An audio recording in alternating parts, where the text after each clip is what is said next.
Today on Clear Your Clutter Inside and Out, we're talking about healing. What are the different healing modalities out there?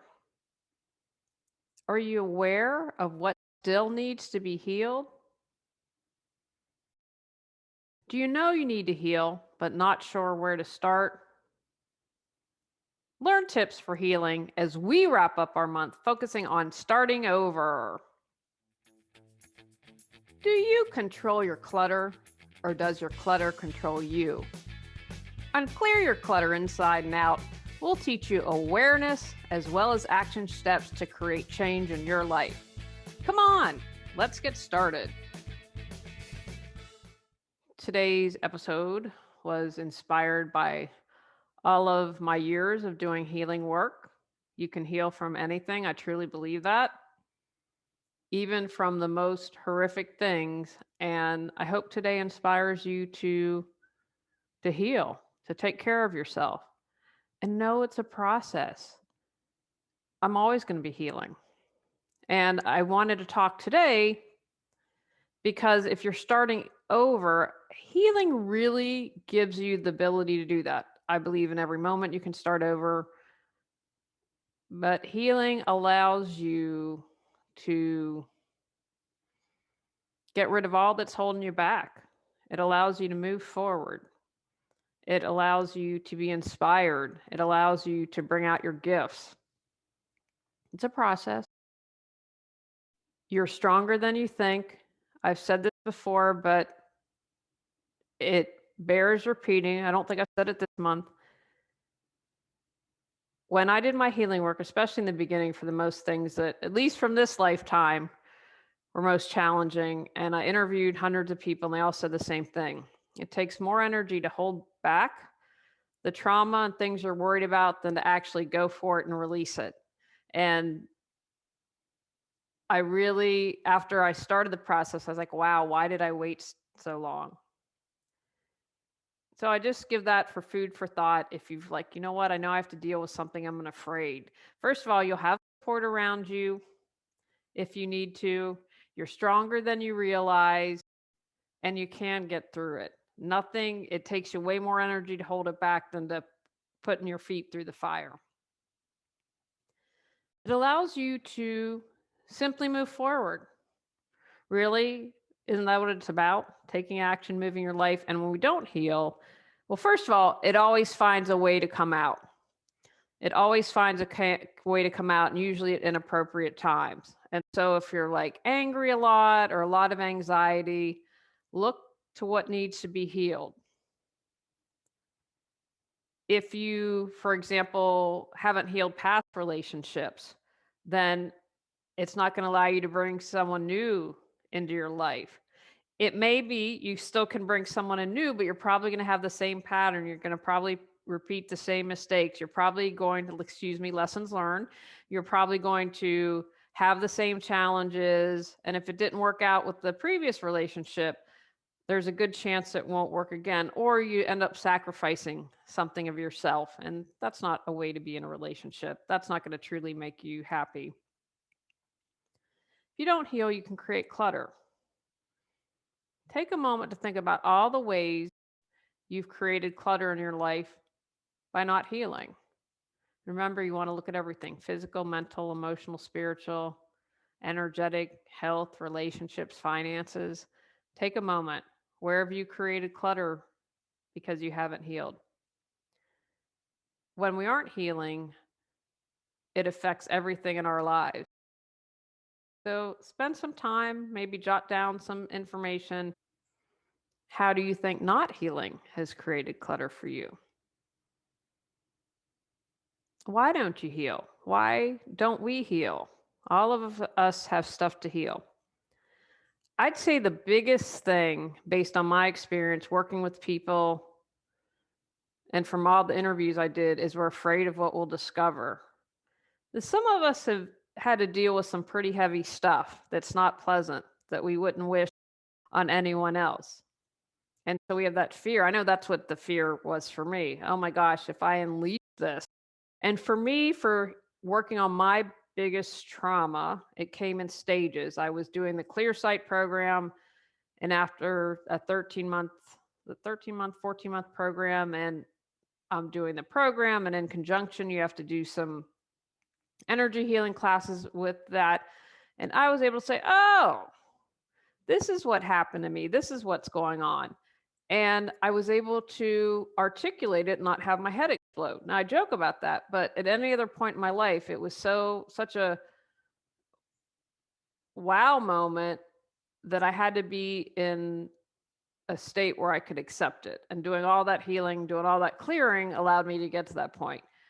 And so when I was like, okay, this happened, and I could come from it from a more neutral place. And so that's why every little thing that you do to heal yourself, like clearing your clutter, that's contributing to it. The inside reflects the outside. That's why I'm so passionate about this. And that's why I want a revolution of people clearing clutter. It's all contributing to your healing. I want you to remember that. Nothing is small, nothing is insignificant. So a lot of the times it's a fear of what we'll discover, and know that other people have experienced what you have, maybe not exactly, I'm sure, in the exact way that you did, but they have experienced something similar. So you can find support out there. Is it always easy? No. But I believe this, and I think anyone else who is healed will tell you the same thing. It's worth it in the end. It takes a lot of energy to hold it back. And so you really don't realize until you've started the healing process how long you've been holding on to things. And I had my chiropractic adjustment yesterday. I'm getting ready to travel. I'm going to go do another one today. And I was like, oh man, in my neck, good God, it seems like every little vertebrae in that cracked. It was huge. But it just reminded me, because we store everything in our bodies. What have I been holding on to? And that's why it's important for me to heal my body physically, as well as tackle it from an energetic perspective, a mental perspective. It's all related. Even if it's painful, it's still comfort. It's still what you know. It's normal.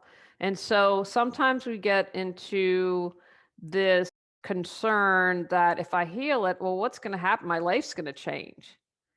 And it's not so great now, but I know it. It's familiar, right? I'm sure we all know someone and you think, wow, why are you still in that relationship? Ugh. But it's become comfortable for them. It is known to them. And so it's kind of the status quo. And, a lot of times people don't want to disrupt it. So that's maybe why someone's choosing not to heal. I've also known people that have a fear that if they heal, they're going to lose their creativity. Right? That, kind of the disorganized, messy people I've seen who are like, oh no, I'm afraid that if I get organized and clear my clutter, I won't be able to create. I think that's a complete fallacy. That's my take on it. And I respect that not everyone believes that. But sometimes there's this fear, like from pain. I was reading something the other day and someone said, oh man, I was listening to this musician and he produce these songs like from the depth of a relationship that didn't work, and it was beautiful, and then but then he never healed, and this just kept being all this ugh, and I'm like, didn't want to listen to him anymore. There wasn't any moving forward, there wasn't any healing. So you might be think, if I heal, I'll lose my creativity. I don't believe that. I believe it opens you up. I didn't write any of my books until after I'd done a lot of healing. And I think I've mentioned I'm working on one now. The two books that I want to do on my own personal journey, which I hope to start next year. I couldn't have started those because I was not in a good space, and I was still really angry at people. And I'm like, how's that going to support others? If I need to share my journey that's positive and how I've healed from it, and I haven't healed completely from this, and that, anything I'd write would be garbage. Now I did, when things were happening, really wrote some stuff out, and that'll really serve of getting at the heart of the emotion. But if I were to write a book about my experience, be like, I don't want to approach that. I want to give something that's going to support and say, hey, I've been through this too. You can survive it. And I'm writing this book because I don't want to see it happen to you. So here we're kind of the danger Will Rogers sign. You might be afraid that you'll be judged or that something bad will happen. If you say have abuse in the family and you're going to stand up and say, wow, my parents were abusers and mine were not. I just want to make that really clear. And you might lose family. You know, dysfunctional families, we talk about that all the time. They're dysfunctional for a reason. So sometimes it might be harder to stand up and call something out than to lose family. And again, no judgment on this. It's where people are, because you might think a crap family is better than no family. And some people don't have the resources for support. When I share all this, I do it also with the understanding and the empathy that not everyone might have access to things. And there's sometimes, if you're always able to support or help someone and be that mentor, be that shining light, sometimes people are in a place they just can't move forward. And I get that. I've been in that place in my life and have fortunately had a good support system around me. I'm reasonably intelligent and can figure things out. And so there's no judgment as I say this, but if you're listening to the podcast or watching on YouTube, you probably have access to some resources. You might not heal because you might be afraid of being rejected, right? I mentioned that a moment ago, that what if your family would reject you? Or if you were to say in a relationship, hey, this isn't working, how can we improve this?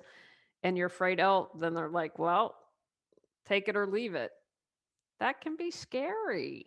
Of course, that's understandable. And not just in a relationship. You might be afraid that you will be rejected by your peers or your colleagues or society. You just never know. Or putting your work out there and having it mocked. You know, people on the internet can be cruel. So that might be why you've hesitated to heal. And a big one, uncertainty. If you heal, what's life going to look like? There's no guarantee, right? You don't know. Like, I haven't healed before. Is it just going to be the same old, and I do all this? I would argue that it won't be and that your life will change. But uncertainty, we don't know what's going to happen. I mean, the reality is, as my first ever teacher said, the future is written in pencil. There is just about everything out of your control except for you and your actions and what you think and feel and all that good stuff. So uncertainty is just kind of a part of life, but it's understandable that you just might be, oh, I'm not sure about this. What if I do this? What will be the consequences?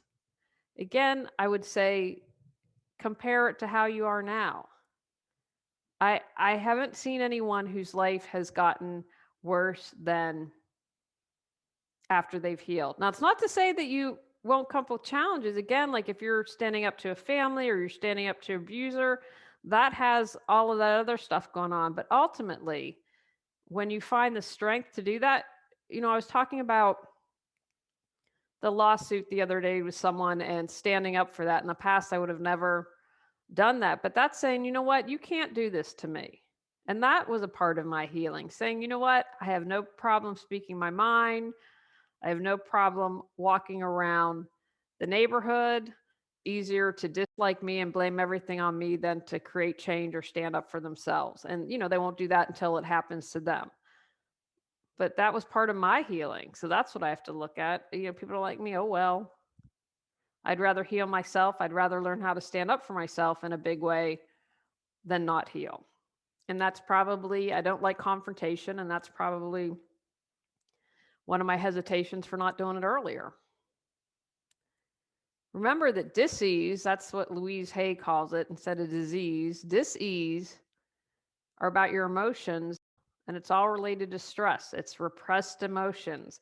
She has a great little book if you have a certain thing you're going through, and she has an affirmation and explains where it comes from. So when we don't heal ourselves, we're keeping that in our body. I did my Monday meditation last night, and we did this great one, and Judy went through and cleared out all the chakras and all the layers within the chakras. And what was so great about it is she reminded us what the gunky, how it gets gunked up and like taking on other people's stuff, or when we don't in the throat express how we feel and suppress that. You know, I had half my thyroid taken out. It was precancerous. It was the size of a tennis ball. I really wanted to see a picture, but he didn't take one. I thought, it'd be really cool post surgery to look at it. I wouldn't have wanted to see it prior. But I know for me, I have no doubt it was related to not speaking my truth, not standing up for myself, not articulating that. And so that was one of the main things, truly, because I knew about this growth and was going to have to get dealt with because of COVID. Everything got pushed back. And I thought, I don't want my other thyroid doing this. I don't want the entire thyroid out. So I'm going to stand up for myself. That was truly part of my major motivation. So think about different parts in your body, or maybe what you're going through now, and how has that related to what hasn't healed? Are you always comparing yourself? How are you not honoring yourself? Do you spend time gossiping? Would you like to share your gifts with the world? Get control of your clutter so your clutter doesn't control you. Reclaim time, money, sanity, and resources. Spiritual Got Clutter 365 journal prompt supports you in clearing your spiritual clutter. Free gift with purchase to support you even more in your journey to declutter your life. How to heal. First, just mention, recognize what's preventing you from healing and be gentle with yourself. Be like the archaeologist or researcher, completely neutral. As I mentioned at the end there, when we're talking about dis-ease and repressed emotion, take a moment. How does the feeling show up in your body? I talk a lot, I hold a lot in my stomach, and that's our power center, right? When I'm not feeling very powerful, it kind of gets there in the tummy. So close your eyes, sit quietly. Where are you feeling something? And remember, we don't have to analyze the story. We don't have to where it comes from. You can, but you can bypass that if you don't want to. Now, what I like to do then, closing my eyes, try to get into a meditative state and ask this body part, what are you feeling? My thyroid expressed, I haven't allowed me to speak my truth for so long. I need to express what I'm feeling. I need to express my pain. I need to acknowledge the truth of what happened. So have a dialogue and just sit quietly. Again, if you can do some visualization to get there, or simply closing your eyes, ask the wisdom of your higher self. I like to ground. I like to get centered. See what the body part has to say to you. And then ask it, what do you need to heal? You need to talk, scream, punch? Do you need a massage? Do you need your back cracked? Do you need a chiropractor to release all the tension that your body's holding?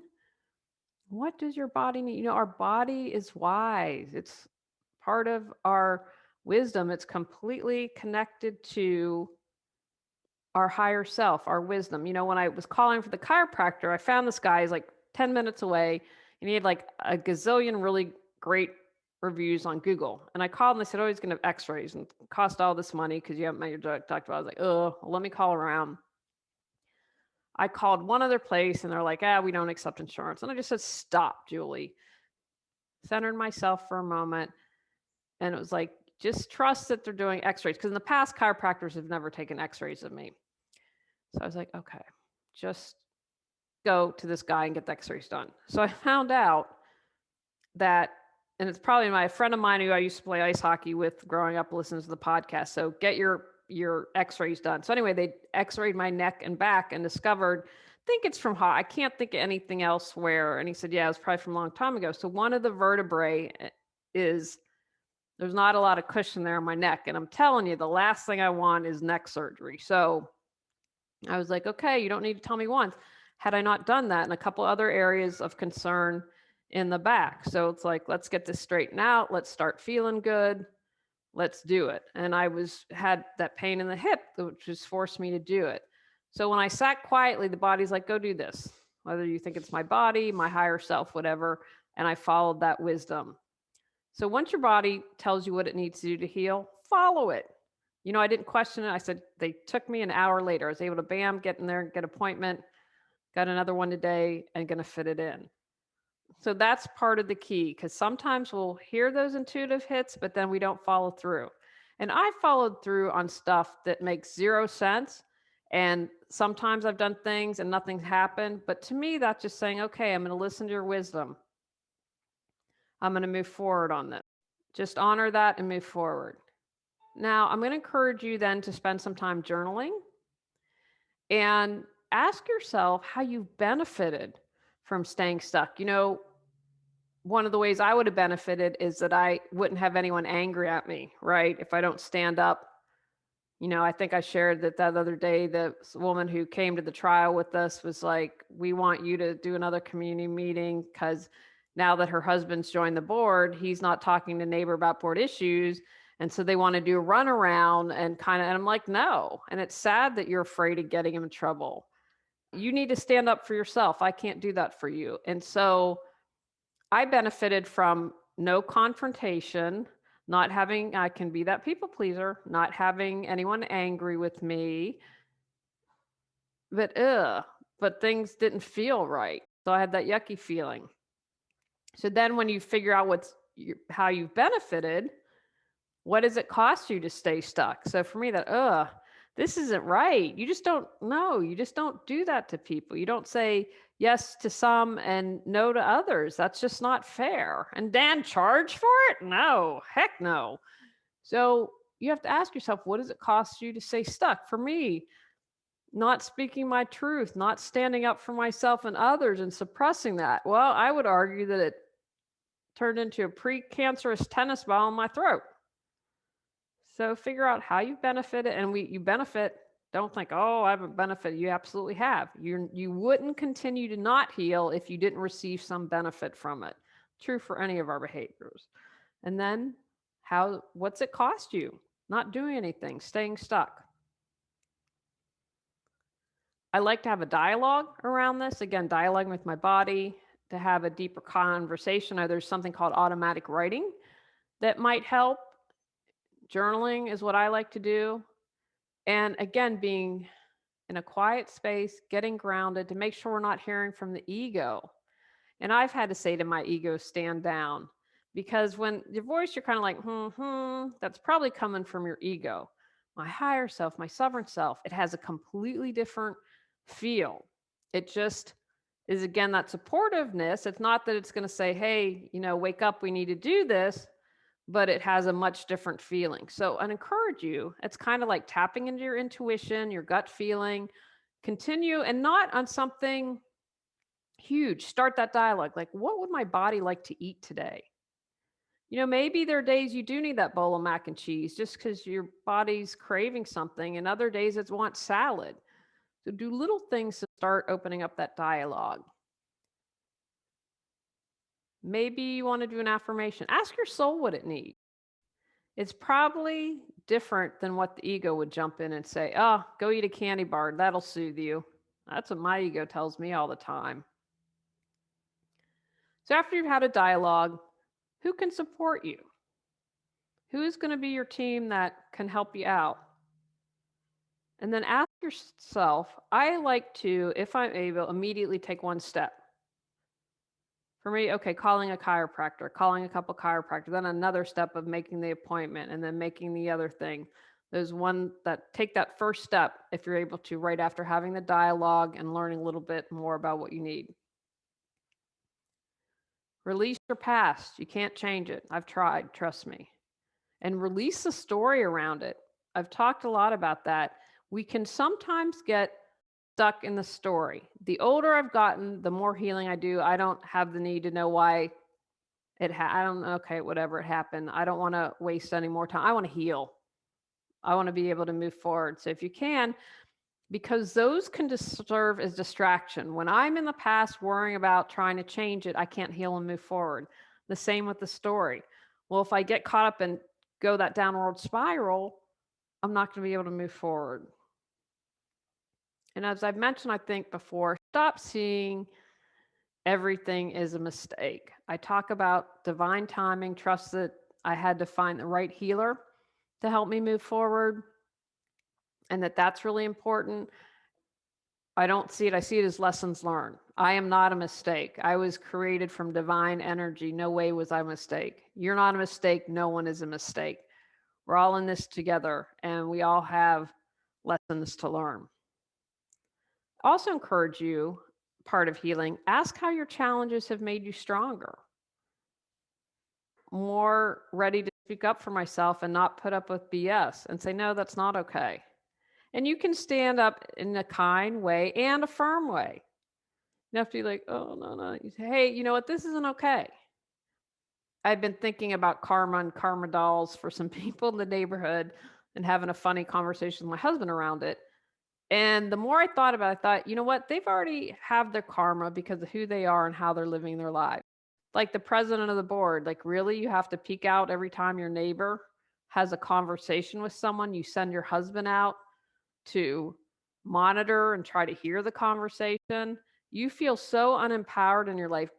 Think about all the energy that that takes up. Or the other woman who's harassing us in the neighborhood, really on Christmas at 12:15 in the morning on Christmas, you're going to drive around to try to intimidate us and be in front of our house really on Christmas, and you have kids? Ew. I don't want to be like that.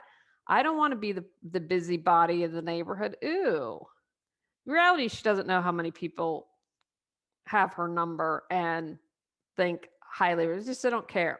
But I would just say to you, you know, that's how people not caring, that's how Nazism was able to rise in Germany, because people didn't care. Well, it's not happening to me, so I'm not going to worry about it. And I think all of us, whatever cause you believe in, it's the age of Aquarius, the power of people. Now is the time to stand up. So ask how your challenges have made you stronger. This is just one little example, something you can do on your own. I believe in getting support, but you have to do the work. And so this, like the little dialogue and going through all the steps, this is just one way that you can support yourself to heal.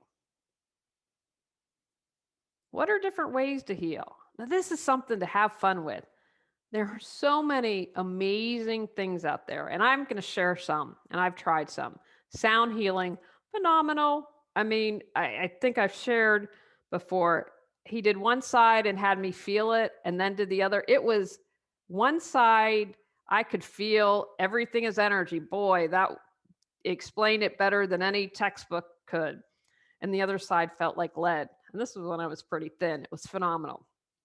Craniosacral I've done, which is awesome.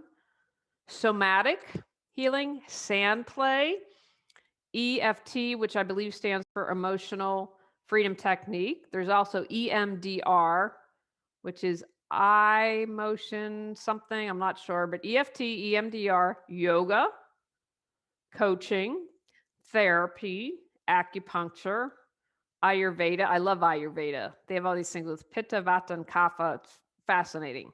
Homeopathy, massage, aromatherapy, Reiki.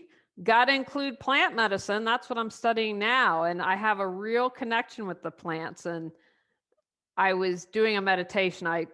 It's one of the things we have tea, and part of the course is you've got to share. And so I share the minimum of 3 tea meditations because it takes me out of my element. So what I do now is have a recorder so that when I meditate, I can and then I transcribe it. Anyway, so I did it last week with Sage, and Sage was like, girl, you knew that house wasn't right for you. No trees. Who are you kidding? You need trees around you. And I thought, she's right. She's absolutely right. So plant medicine, cupping, which I've done before, which is pretty cool, chiropractic, moxibustion, which I'm trying on my own because I did not realize that moxibustion is from mugwort, which is a plant that I have, reflexology, magnets, Rolfing I've done before, visualization, breath work, Tai Chi, a bunch of stuff. This is the thing to get excited about. Oh, what cool, groovy thing do I want to try? It's also intentional alone time, sitting with your eyes closed for 10 minutes, hanging out in nature, enjoying a cup of tea or coffee, looking at the trees. That's in our backyard. Hiking. It's why my husband and I hike. I think being in nature for me, like tree bathing that people do, being in nature for me soothes my soul. Swimming can be healing. Canoeing, dancing, horseback riding, especially if you're an animal person, connecting with the horse. Dancing, a good conversation with your BFF. Driving through the mountains or driving by a lake with the top down. Taking a bubble bath. That is my nightly healing ritual. Walking on the beach, playing with your pets. Anything that helps make you laugh, smile, or brings you peace is healing. So it doesn't have to be all those things I mentioned before. But the other things that are free, driving around your car, okay, well, technically you have gas. But you know what I'm saying? Snuggling with the pets, whatever it is. There are lots of free options out there. Journaling that can get you started. If you're like, you know what, I don't have enough money right now to see someone, but you can begin your healing journey right now. Take actions from today's podcast. Recognize how fear has created clutter in your life. Ask yourself why you shied away from healing. Be aware of what you're feeling it and where you're feeling it.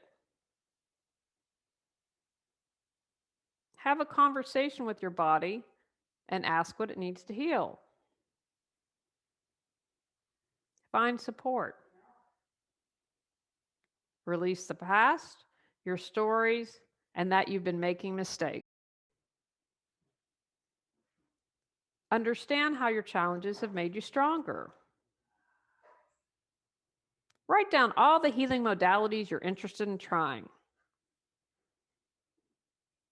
Do more of what makes you laugh, smile, or brings you peace. Begin healing. Next month, we're talking about areas that might get you stuck. Go out, clear your clutter to create the life you choose, deserve, and desire.